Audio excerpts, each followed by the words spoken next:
తర్వాత వాక్యముతో శుద్ధి చేసుకోవాలి, వాక్యంతో కడుక్కోవాలి. వాక్యంతో నీకు పని లేదంటే నీ వారికి పని లేదు. వాక్యముతో నీకు పని లేదంటే పునరుద్ధానం నీకు దొరకదు. నీవు క్రీస్తులో పునరుద్ధానుడిపై పైకి పోవు. ఎందుకంటే ప్రతిసారి మనం చూస్తున్న వాక్యం 119వ కీర్తన 25వ వచనం, నా ప్రాణం మట్టి అట్టుకొచ్చున్నది, నీ వాక్యము నిన్ను బ్రతికించాలంటే నీకు వాక్యమే లేదుగా. నీ హృదయంలో వాక్యం లేదు కదా. నీ హృదయంలో సంపూర్ణంగా వాక్యం నింపుకోమంటే నీ హృదయంలో సంపూర్ణంగా సాతాను నింపుకుంటుంటేవి.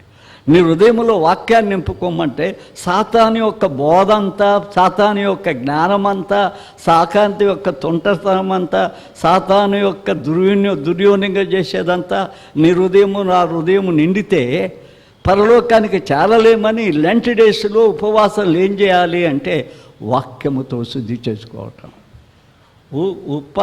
వా అయిపోయింది. సా అంటే ఏంటంటే సమర్పించుకోవటం. రోమాపత్రిక 12వ అధ్యాయం 1వ వచనం, సజీవ యాగముగా దేవునికి ఇష్టం అది నీ శరీరములను ఆయన్ని సమర్పించుకోవటం. ఈ లెంట్ డేస్లో నువ్వు ఒక పని చేస్తావా? నువ్వు సమర్పించుకోగలుగుతావా? ఇతరులది వదిలిపెట్టు. నేను దేవునికి సమర్పించుకుంటా. మనుషులకు సమర్పించుకునేది కాదు, మనుషులు చెప్పినట్టు చేసేది కాదు. నేను దేవునికి సమర్పించుకుంటా. సజీవంగా నా శరీరం ఆయనకి యాగంగా ఇస్తా, నా దేహాన్ని ఇస్తా, ఆయనకి దేవాలయం అయిపోవాలి. నా హృదయం ఇస్తా, ఆయనకి బలిపీఠం అయిపోవాలి. నా అవయవాలు చాలా చెడ్డగా వాడా వీటిని, ఈరోజు నేను వీటిని అర్పిస్తా, దేవుని కొరకు అర్పిస్తా. చాలా రోతగా వాడుకున్న వీటిని, కానీ ఈ దినం నా శరీరాన్ని దేవుడికి అప్పగిస్తా అని ఈ లెంట్ డేస్లో ఎన్ని లెంట్ డేసులు దాటిపోయాయో, వచ్చే లెంట్ డేస్లో ఉంటావో లేదో, వచ్చే లెంట్ డేస్లో నువ్వు ఉంటావో లేవో, నేను ఉంటానో లేదో గ్యారంటీ లేదు. మన జీవితం గ్యారంటీ లేదు. ఏ క్షణం ఏం జరుగుతుందో గ్యారంటీ లేదు. కనీసం ఈ లెంట్ డేస్లో ఆనందంగా జరిగింది, హాయిగా జరిగిందని మన లోగిడి తీసేసి ఇంకొక లోగిట్లో పెట్టుకుంటూ, మన పొయ్యిని తీసేసి ఇంకొక పొయ్యి దగ్గర పెట్టుకుంటూ, మన కూడుని తీసేసి ఇంకొక కూడు దగ్గరికి వెళ్ళిపోవటం. ఏమైంది? మనం ఎందుకు కట్టుకోకూడదు? వాళ్ళందరికంటే ముందు కట్టుకోవచ్చుగా. మనం అన్ని ఫండ్స్ లేవా మనకు? వాళ్ళకంటే ముందు కట్టవచ్చు కదా. వాళ్ళని అడుక్కోవటం ఎందుకు? ప్రతి సంవత్సరం అడుక్కోవటమేనా? జీవితమే అడుక్కోవటమేనా?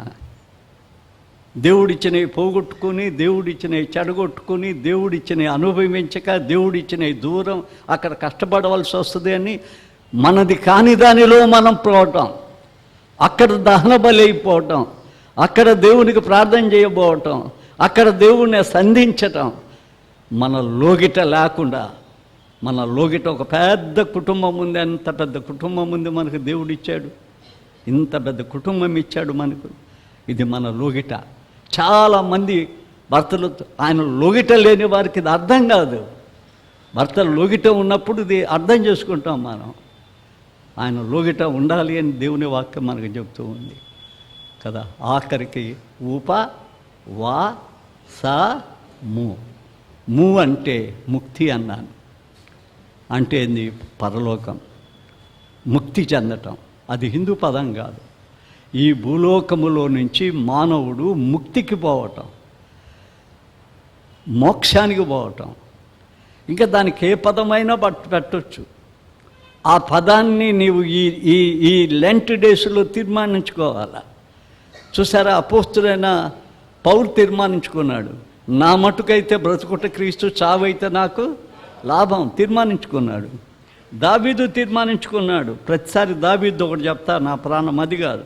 దావీదు ఏం తీర్మానించుకున్నాడు? 16వ కీర్తన 6వ వచనములు, మనోహరమైన స్థలములో నాకు ప్రాప్తి లభించింది అంటాడు. శ్రేష్టమైన నా స్వాస్థ్యం అక్కడ ఉంది అంటాడు. శ్రేష్టమైన నా స్వాస్థ్యం నెల్లూరులో ఉంది, మాగుంటలో ఉంది, లేకపోతే మద్రాసులో ఉంది, నెల్లూరులో ఉంది. అక్కడి నుంచి ఎత్తి సమాధులు కొట్టేస్తారు ఏ రోజు. మరి ఈ రోజుల్లో ఎట్టుందో తెలుసా? ఇంట్లో ఏడుస్తారంట, అన్నాలు తినారంట, తొందరగా బుడ్ చేయాలంట. ఆ పెద్దల కాలంలో ఉన్న వాళ్ళము ఈ కాలంలో చూస్తే నవ్వుగా ఉంది మాకు. నేను అడిగా, అంత తొందరగా ఏంది ట్రైన్లో మనుషులు వస్తున్నారు కదా అంటే, ఏం లేదు పాస్టర్ గారు, మేము గాజు పెడతాం, మట్టి వేయం, రాయి పెడతాం. వాళ్ళు 2 రోజులకో 3 రోజులకో చూస్తారు. ఇంట్లో ఉంటే అట్టండి. అంత చాకిన తండ్రి, ప్రాణాన్ని దారబోసిన తండ్రి, అతని కోసం ఎన్ని తప్పులు చేసి పెంచాడో అతని పిల్లల్ని.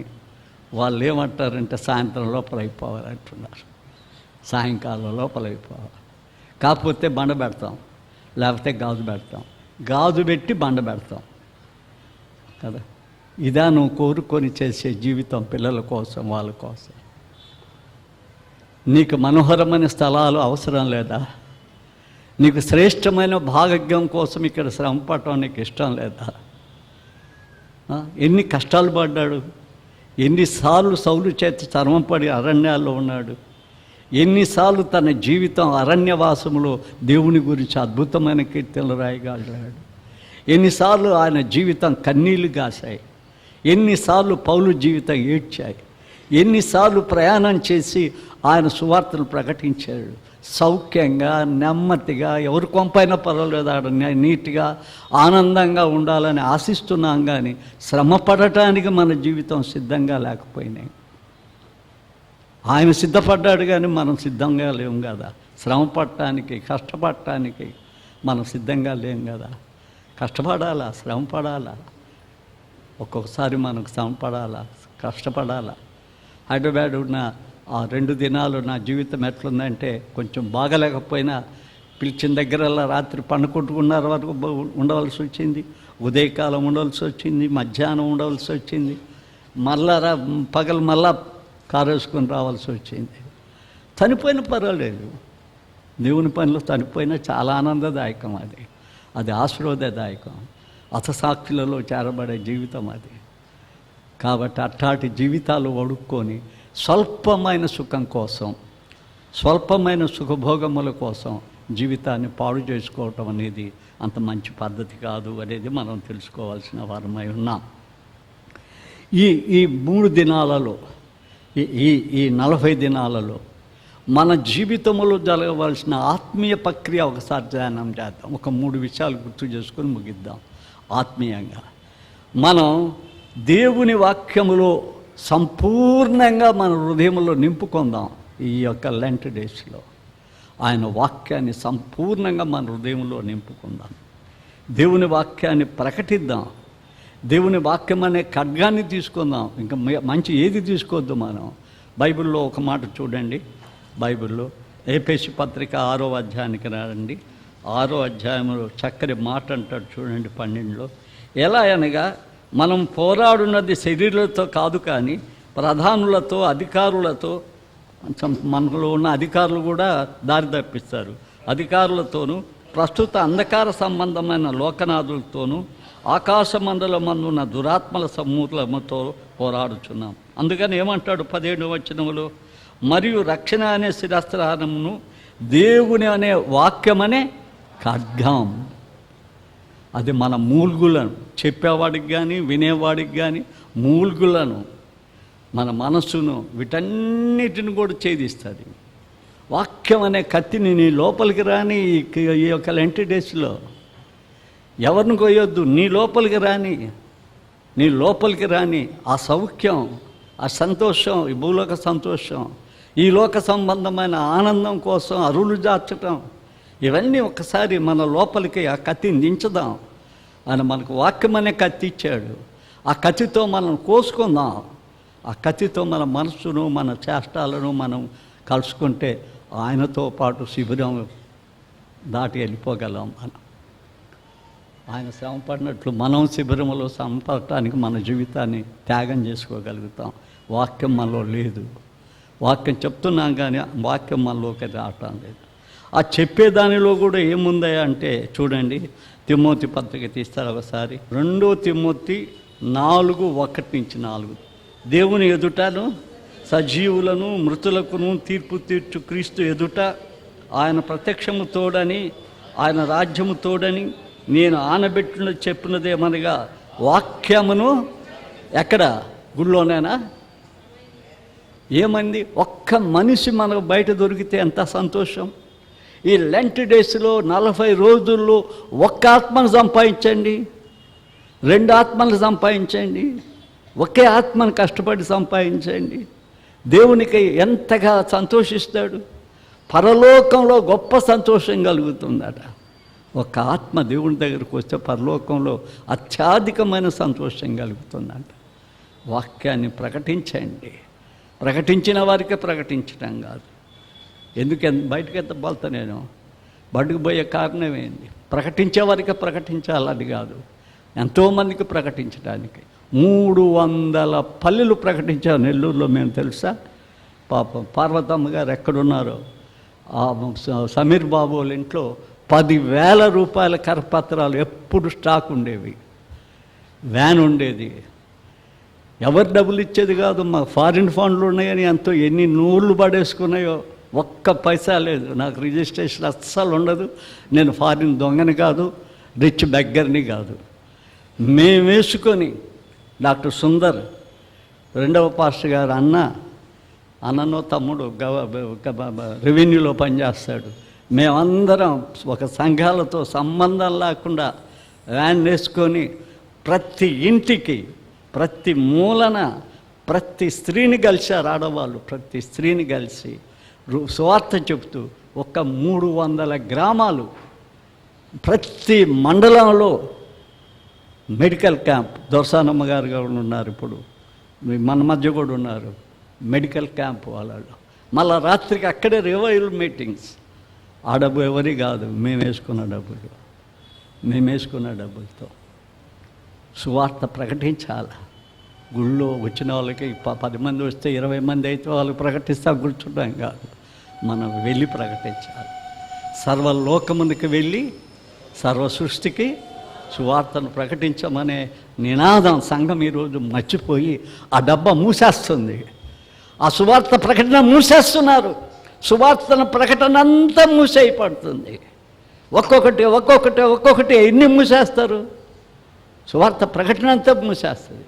ఒకసారి ఇక్కడ వాక్యం చెప్తూ ఉంటే ఎంతమందో రైల్వే స్టేషన్లో నుంచి పరిగెత్తారు, ఎంతమంది లాడ్జీలో నుంచి తిరిగి పరిగెత్తారు, ఎంతమంది క్రైస్తవులు వద్దన్నారో దీన్ని చెప్పడం వద్దన్నారు. వారు లేరు కానీ ఇప్పటికీ వాళ్ళు లేరు. సువార్త ప్రకటనకి కట్టగడితే ఆయన కట్టగడతాడు మనల్ని అగ్నిలో వేయటానికి. కాబట్టి సువార్త మనలో జీవింపనీయండి, సువార్త మనలో నుంచి ప్రచురింపనీయండి. ఎప్పుడైతే ఆ సువార్తను ప్రకటిస్తామో మనకు సెల్ఫ్ ఉండదు, క్రీస్తు మనలో ఉంటాడు. మన గృహంలో, మన సంఘాల్లో ఎందుకు ప్రాబ్లం వస్తున్నాయి?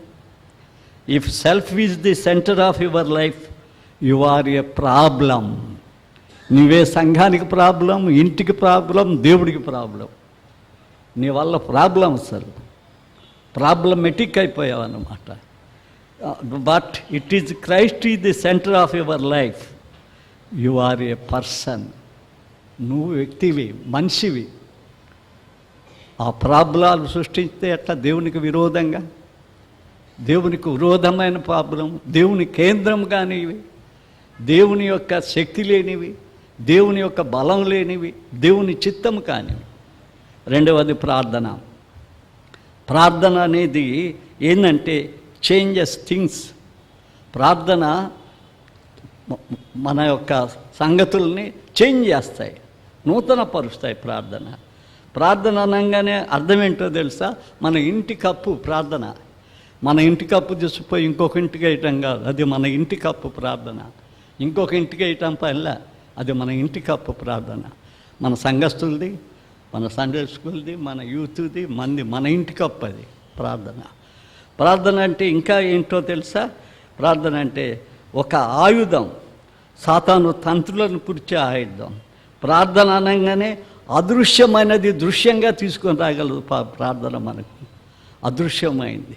ఈరోజు నేను చచ్చిపోతున్నానంటే రేపు బతికిచ్చేస్తుంది ప్రార్థన. అదృశ్యాన్ని దృశ్యంగా చేయగలిగింది ప్రార్థన. అంటే ఇంకా ఏంటిది అంటే దేవుని మీద ఆధారపడటం నేర్పిస్తుంది. ఈ దినాల్లో మనుషుల మీద ఆధారపడుతున్నారు. ఎవరైనా చెడ్డైతేమో మనకని మొత్తం చెడ్డగానే అండి, నాకేమేం లేదు. ఆయన ఒక్కడుంటే చాలు. చెడ్డైతానైనాను నేను చెప్పి ఒకరు వచ్చి నన్ను బెదిరిస్తుంటే ఒకసారి, పేపర్లు వేసుకోండి, నేను పేపర్లకు డబ్బులు ఇస్తా, ఎన్ని పేపర్లలో చెడ్డని వేసుకోండి, మీరందరూ చెడ్డైనంత మాత్రం చెడ్డ కాదు, మీరందరూ మంచి అన్నంత మాత్రానే మంచి కాదు. ఆయనకు మంచి అయితేనే, ఆయన్ని సంతోషపడితేనే నేను పరలోకానికి పోగలిగేది. అది ఈ మనుషులు ఎవడీ లేడు, అది యేసు తప్ప ఎవడీ లేడు. అది అందుకోసం ప్రార్థన అనేది ఆయనకు సంబంధించింది. అందుకే అంటాడు, నా ప్రార్థన ధూపం నేను చేతులెత్తుట సాయంకాలపు నైవేద్యం. చాలామంది చేతులెత్తి ఊగుతూ ఉంటారు. నేను అడిగిన ఒకరిని పిలిచి, నువ్వు నైవేద్యమైనావా అని. నైవేద్యం ఎందుకు సార్ చేతులు ఎత్తి ఎగరొచ్చు? ఎక్సర్సైజ్ కాదు అది, ఆత్మీయ ఎక్సర్సైజ్. నువ్వు నైవేద్యం కావాలా, నీవు ధూపం కావాలా, నువ్వు ప్రార్థన కావాలి. ప్రార్థన అనేది నీ జీవితానికి తోడు, నీకు తోడు, అది నీకు తోడు. 42వ కీర్తన 8వ వచనం, రాత్రి జాములో నా దేవుని గురించిన ప్రార్థన, నా జీవదాత అయిన దేవుని గురించిన ప్రార్థన నాకు తోడు.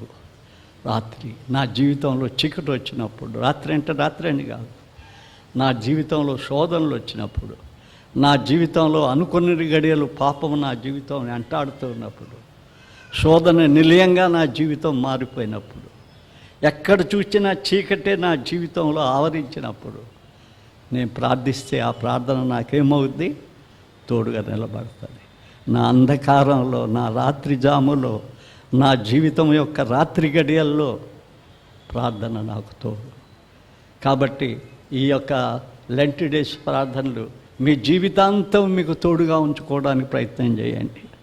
ఆ ఒక్కరోజు ప్రార్థన చేసి వెళ్ళిపోవటం కాదు, ఆ ప్రార్థన మాకు జీవితాంతం తోడుగా ఉండాలా అనేది మీరు ప్రార్థన చేయండి. మూడవది, ఒకటేంది, వాక్యంతో కడుక్కోవాలా. రెండవది ఏంది, ప్రార్థనలో మనం నిలబడాలా, స్థిరపడాలా, బలపడాలా. ప్రార్థన మనకు తోడై ఉండాలి. ప్రార్థన అనేది మాటల మూట కానే కాదు. ప్రార్థన ఒకరికి తెలుగు వచ్చిన వాళ్ళు ప్రార్థన చేయమంటే, కవి వచ్చిన వాళ్ళు గంట చేసి పడేస్తారు ప్రార్థన. అబ్బా, బ్యూటిఫుల్ వర్డ్స్ అక్కడికక్కడ కలిపి, బా దేవుడైనా ఆ ప్రార్థన వినలేడేమో. అది అంత కవిత్వ ప్రార్థన, అదంతా సైతాన్ ప్రార్థన, వేషధార ప్రార్థన. హృదయాన్ని పగిలే ప్రార్థన చేయండి. హృదయం పగిలే ప్రార్థన. మన హృదయం పగలగొట్టుకున్నప్పుడు ఆ హృదయములో స్రవించే ఆ పశ్చాత్తాప సిరులు దేవుని పాదాల దగ్గర హారాలవ్వాల. మన హృదయాన్ని పగలగొట్టుకుని ప్రార్థించే ఆ ప్రార్థన ఆయన సిరులుగా మార్చేసుకోవాలి మనకు ఆయన. అలాంటి ప్రార్థన. మూడవది ఏంటంటే, విశ్వాసం స్థిరపడాలి. విశ్వాసంలో ఊగిస్తుంది. విశ్వాసం ఎలాంటిదంటే, ఈరోజు చాలా బలంగా ఉంటా, నాకు జ్వరం పోయిందనుకో, చాలా బలంగా ఉంటా, దేవుడు బాగు చేశాడని. రేపు ఒక చిన్న కాలు నొప్పి వచ్చేసింది అనుకో, దేవుని సేవకు కూడా రాను. ఇంకా ఏంది ఆయన ఇట్టు చేశాడు నన్ను, ఈ పరిస్థితిలోకి తెచ్చాడు, ఏంది, అవిశ్వాసం అయిపోతా. సాతానుడు ఏం చేస్తాడంటే, మన జీవితంతో విశ్వాసంలో నుంచి భ్రష్టత్వంలోకి తీసుకుని ప్రయత్నిస్తాడు. వాడు ఎంత తెలివైనవాడంటే, ఎంత యుక్తి గలవాడయ్యా అంటే, సాతాను వేసే ప్రతి ప్రణాళిక దేవుని రాజ్య వ్యాప్తికి అది చిచ్చు పెడుతుంది. విశ్వాస యొక్క జీవితంలో అవిశ్వాసాన్ని జోడిస్తుంది అది. అందుకోసం ఈ లోకంలో మనం జీవించేటప్పుడు సాతానునీయులైన మనుషులతో కాకుండా, సాతానుతో కాకుండా విశ్వాసములో మనము స్థిరంగా ఉండాలి. లేకపోతే దేవుని బిడ్డలంగా మనం. చూసారా, ఎప్పుడన్నా బైబిల్ చూస్తుంటారు కదా, హెబ్రీ 11:6 చూసారా? విశ్వాసం లేకుండా ఎవడు కూడా దేవునికి ఇష్టడిగా ఉండలేడట. ఆయన విశ్వాసాన్ని నీ లోపల చూడకపోతే దేవుడికి ఇష్టడిగానే ఉండలేడంట. అది అసాధ్యం అంట, అది కష్టం అంట. దేవుడు నేను ఇష్టపడాలనుకుంటే ఆయనకి విశ్వాసం ప్రభుదాసు మీద ఉంటే కాదు, లేకపోతే ఇంకొక ఆయన మీద ఉంటే కాదు, ఇంకొక ఆమె మీద ఉంటే కానీ, ఇంకొక ఆమె మీద ఉంటే కాదు, ఆమె చెప్పకుండా ప్రభుదాసు చెప్పకుండా నేను చేస్తే ఏమని కాదు, ఆయన మీద ఉండాలి విశ్వాసం. విశ్వాసానికి కర్త, కొనసాగించే ఆయన వైపు చూస్తూ పరిగెత్తాలి. లోకమందున్న మీ సహోదరులు యందు ఈ విధమైన శ్రమలే నెరవేరుచున్నవని ఎరిగి విశ్వాసమందు ఏమై ఉండాలా? స్థిరులై ఉండండి, స్థిరులై ఉండండి. ఆ విశ్వాసం అనేది ఎలాంటిదంటే నీ జీవితాన్ని బాగా బలంగా దేవుళ్ళో కడుతుంది. అవిశ్వాసం ఏం చెప్తుందంటే 4 గోడల మధ్య నిన్ను కూలదోస్తుంది. అవిశ్వాసం చర్చి నుంచి 4 గోడల మధ్య నుంచి మనల్ని కదలనియదు. ఇదొక వారసత్వం, ఇదొక బంగ్లా, ఇదొక్కడే డబ్బులు, ఇక్కడే అన్నీ. మందిరాన్ని పాడు చేయటం అంత ఈజీ, అంత మందిరంలోనే. కాకపోతే మనం ఎవరిని అడుక్కోగలం, అడుక్కోవటానికి శక్తి ఇచ్చాడు. కాకపోతే మన లోగిడి కాకపోతే ఏ లోగిడికైనా మనం పోవడానికి రెడీ. మనకు దేవుడు ఇచ్చిన లోగిడి మనకు అవసరం లేదు. అలా జీవించొద్దు బిడ్డలారా. అది మన జీవితానికి చాలా చెడ్డ పని. అల్ప విశ్వాసంగా ఉండేవాళ్ళు చేసే పని మనం చేయొద్దు. కాబట్టి ఇది మనం కలిగి ఉందాం, మన జీవితంలో కలిగి ఉందాం. మళ్ళా ఒకసారి జ్ఞాపకం చేస్తానంత. లెంట్ డేస్ అనేవి మనం ఏర్పాటు చేసుకున్నవి కాదు, అవి ఆర్షమోలు ఏర్పాటు చేశారు. 3వ శతాబ్దంలోనే కాన్స్టాంటినోపుల్ అని ఆయన ఏర్పాటు చేశాడు. చాలా కాలం వరకు ప్రొటెస్టెంట్స్ కానీ విశ్వాసుల గ్రూపు కానీ అంగీకరించలేదు వాడు. ఇంతవరకు చాలా గ్రూపులు ఇంకా అంగీకరించలేదు, చాలా చర్చిలు ఇంకా అంగీకరించలేదు. అదొక ఆచారం. భస్మ బుధవారం రోజు సిలువను భస్మం చేసుకుని తల మీద బూడిద పోసుకుంటే మన సిలువ లోపలికి పోద్దా? ఇదంతా చూసి ఆచారాలు. అందుకని ప్రొటెస్టెంట్స్ కలిసి 40 దినాలు ప్రార్థించుకోవడంలో తప్పు లేదు. ఆయన గవిని వెలక్కుపోయి శ్రమపడ్డాడు. ఆయన శ్రమ దినాలు, ఆయన శోధన దినాలు 45 దినాలు ఆయన శ్రమపడింది, ఆయన కష్టపడింది 40 దినాలు. ఆ 40 దినాల్లో ఆయన నెరవేర్పోయిందంటే నా చిత్తం కాదు, నీ చిత్తమే నా జీవితంలో నెరవేరాలి. ఎప్పుడన్నా ఆ మాట చెప్పగలుగుతామా? నీ చిత్తమే నా జీవితంలో నెరవేరాలి. నేను అబుదాస్ పాస్టర్ చిత్తం లేదు, ఇంకొకటి చిత్తం లేదు, నీ చిత్తం కావాలి నాకు. నీ వాక్యం ఏం చెప్తుందో ఆ చిత్తాన్ని నేను అనుసరించాలి. మనుషులు చెప్పే చిత్తాలు నేను చెప్పిన వద్దు, దేవుడు చెప్పే చిత్తం కావాలి. ఆ చిత్తంలో ఏముందంటే ఉపవాసం చేయటం. అంటే ఉపేక్షించుకో. తర్వాత చెప్పే కదా, ఉపవాసం. పరీక్షించుకో, వాక్యంతో కడుక్కో, తర్వాత సువార్తను ప్రకటించు, వాక్యాన్ని బృందించు, ఆఖరిగా ముక్తి పరలోకాన్ని కోరుకో. ఆ ఉపవాసం ఉండే రీతిగా ఏదో మోహాలంతా నల్లగా పెట్టుకొని మేము అడగాల, పాస్టర్ గారు ఉపవాసం ఉన్నారా మీరు? మీ మొహం అంతా పారిపోయిందే. అవునమ్మా ఉపవాసం. అమ్మ అందరికి పాస్టర్ గారు అంట 40 రోజులు ఉపవాసం ఉన్నాడంట, సగం తగ్గిపోయాడు మనిషి. ఇది మీ చేతనే పూడించుకోవడానికి ఉంటామా? కొంతమంది మొహాలు పాడేసుకొని వస్తారు. ఎవడు చెప్పాడు మిమ్మల్ని కూడు తినొద్దని? ఆయనతో నివాసం చేసి ప్రార్థన చేసుకోమని చెప్తే కూడు తినకుండా జాలి చూపించేటట్టుగా అమ్మా ఎంత ప్రార్థన చేసింది ఆమె, గంటలు చేసిందమ్మా, గంటలు చేసింది. ఏం చేసింది? ఆమె గుండె పగల్లా. ఆమె గుండె పగిలి పశ్చాత్తాపం అనే సిరులు దేవుని దగ్గరికి పోయబడలా. ఆమె జీవితం నూతనత్వానికి రాలేదు. ఆ పాత బతుకుతో ఎన్ని రోజులు ఏడుస్తావు? పాత బతుకుతో ఎన్ని రోజులు ఏడుస్తావు? ఆ ఏడ్చిన బతుకు కొత్త జీవితాన్ని అనుగ్రహించాలి.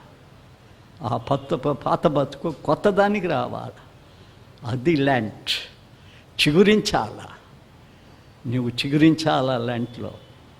యేసు చిగురించాడు నీతి, నువ్వు కూడా చిగురించాలా. ప్రార్థన చేద్దామా? నేను చిగురించాలని ఆశగల వాళ్ళందరూ తల్లంతా ఉంచేయండి. దేవా, నీలో నేను చిగురించాలా, నీలో నేను చిగురించాలి. నా ప్రాచీన జీవితం అంతా పోవాలి. ఇది ఒట్టి జీవితం నాయన, ఒట్టి జీవితం. ఇది ఒట్టి జీవితం. జీవాధిపతి, నీ పాదాలకి కృతజ్ఞతాస్తుతులు చెల్లించుకుంటున్నాను తండ్రి. మేము కల్పనగా జీవించే జీవితం మాకు నేర్పొద్దు తండ్రి. సాతానుడు మనల్ని కల్పిస్తాడు.